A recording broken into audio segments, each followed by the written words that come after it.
Hey guys, it's Will. It's Hong Kong Cinema Appreciation Society. Welcome back to the channel. If this is your first time here, welcome to the channel. Thank you for finding me. If you want to subscribe, if you want to like the video, do the notification bell so you know when I do new videos. Leave a comment. Comments are hugely helpful, and I love when people leave comments. I love engaging with people in the comments. I met so many awesome people through this channel, and I have learned so much through those people about all different things, about the different releases of these films, the way they were marketed, the different actors, the different releasing companies, the figures involved. It's just amazing. So join the community. Come hang out with us. The Young Master. I am here to ask you a question today. I did this with Dragon Lord and it was really fun. So I'm going to ask you again with The Young Master. Is The Young Master a classic Jackie Chan movie? That is kind of the theme of this set. This is the 88 films Young Master set. Is incredible. Go out and buy it immediately right now if you don't have it already. It's amazing. I did a review of it. Go check out that review. There's so much material on there. It's astounding.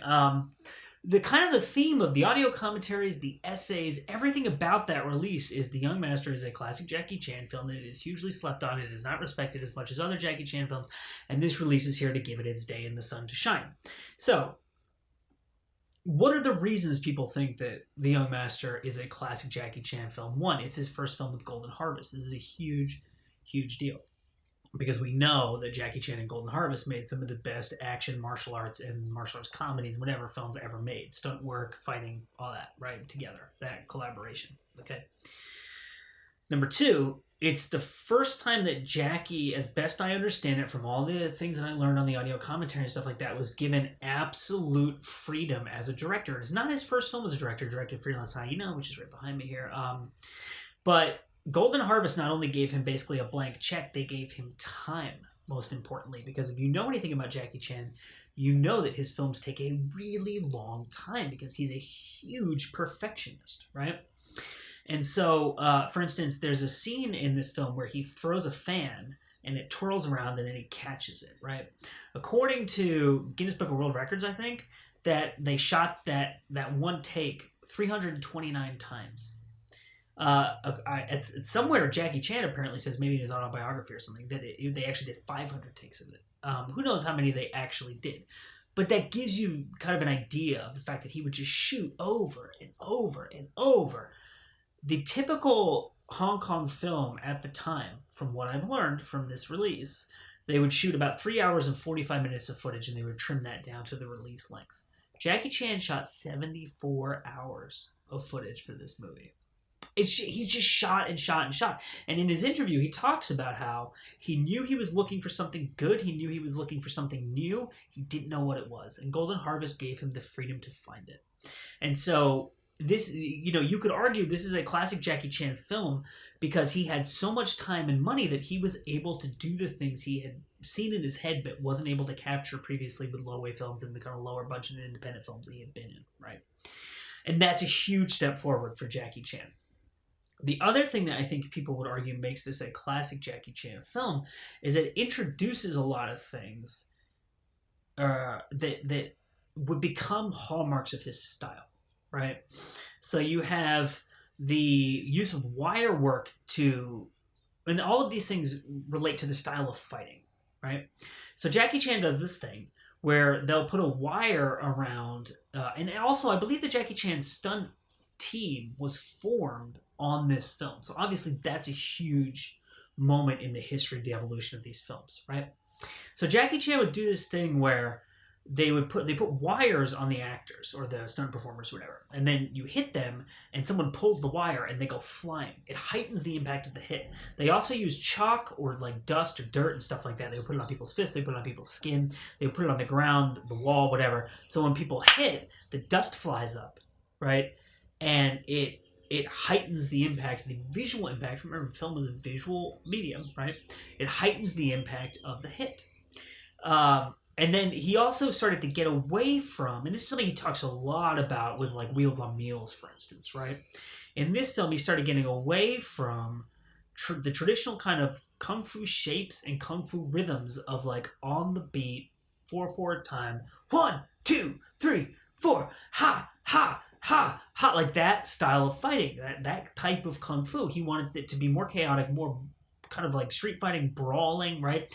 And if you watch Wheels on Meals, and there's interviews with Benny Urquidez where he talks about this, where Jackie would be like hitting his chest trying to figure out the rhythm of the fight, so that it wouldn't just be, but he'd be like stuff like that.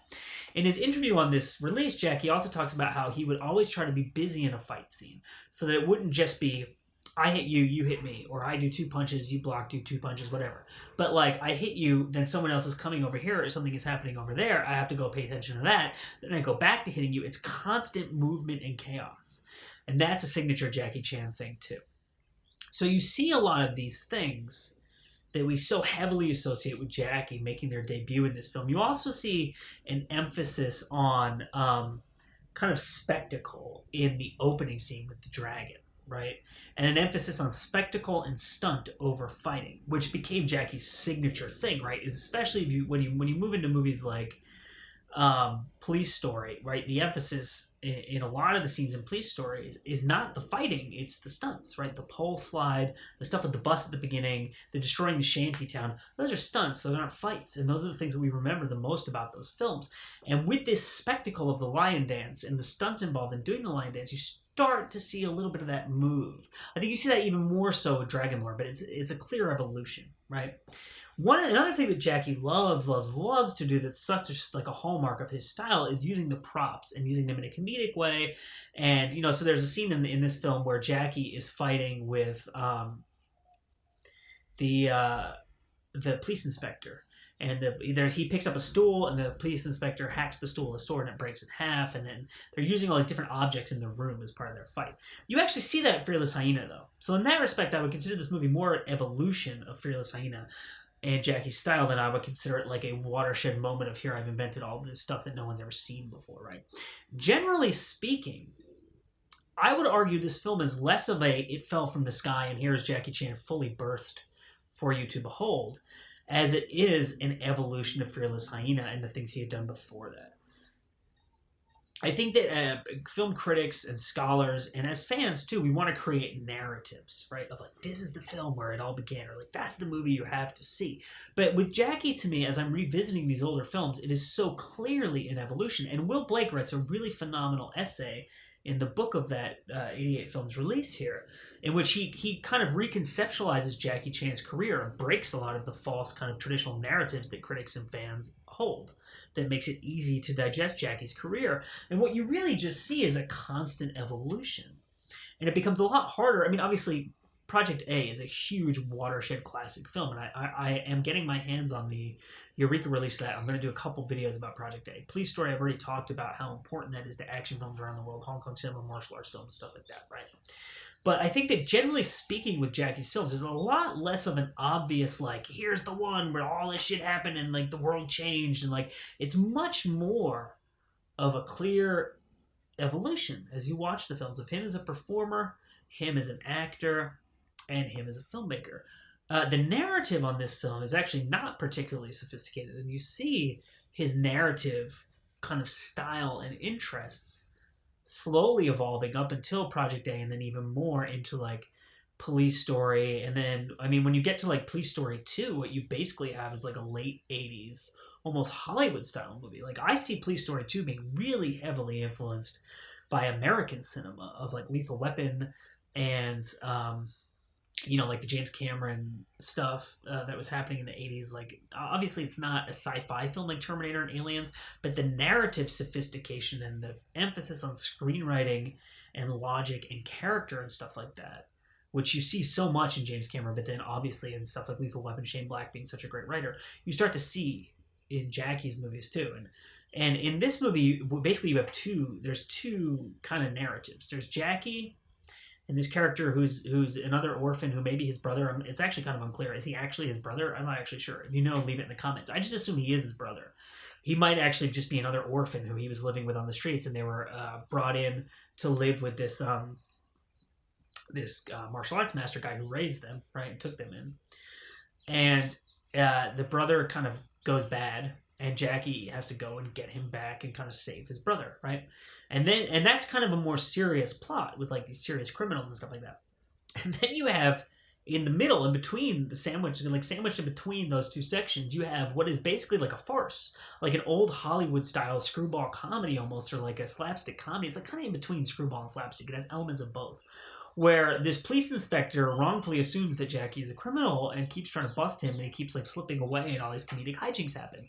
And you see that the style that Jackie like really perfects in a movie like Miracles, where you just have like this heightened, amazing situational comedy. Like some people call it French farce. It really reminds me of the Marx Brothers, of like, you know, people coming in and out of rooms and like just missing each other and assuming different identities and getting confused about who's who and like pretending to be this person and then that person, and like that kind of like insanity, like that type of screwball craziness.